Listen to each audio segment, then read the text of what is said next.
And what we're describing inside of Western man is a sort of self-destruction that has this hate for life, because it's based on hating themselves. And life doesn't hate itself. Life is actually built on love. Life is built on self-love, a very high and lofty self-love. Does the lion ever think that he is guilty for wanting to eat, or wanting to make love, or wanting to exist? The lion loves his passions because his passions come out of his soul, and he loves himself, and he wants to put himself into the world and participate in the world and try to win.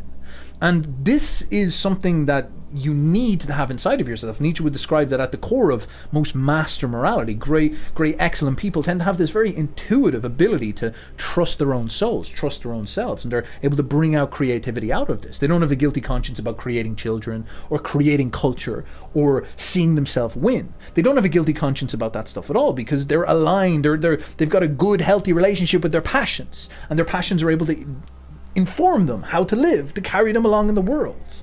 Now think about that very simple way of understanding man's psychology, and look at our psychology.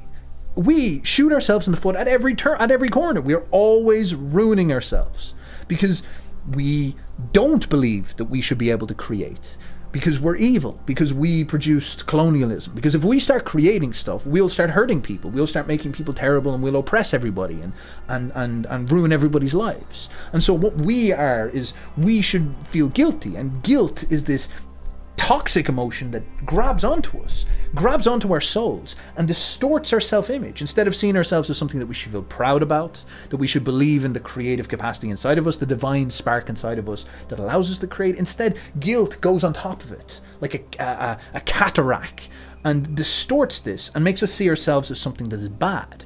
And so the only way that we can express creativity is never about us producing the great cathedrals or producing art that shows us in our glory. Instead, our only justified way for us to express ourselves is by expressing ourselves in this sort of mode of self-sacrifice, of us giving away or working for someone else, because we should feel guilty about wanting to represent ourselves. This is like a lion sort of standing around and saying, do you know what, I feel guilty about eating gazelles, so what I'm going to do is do charity work within the gazelles, and I'm going to starve myself, and I'm going to not participate in the game of life.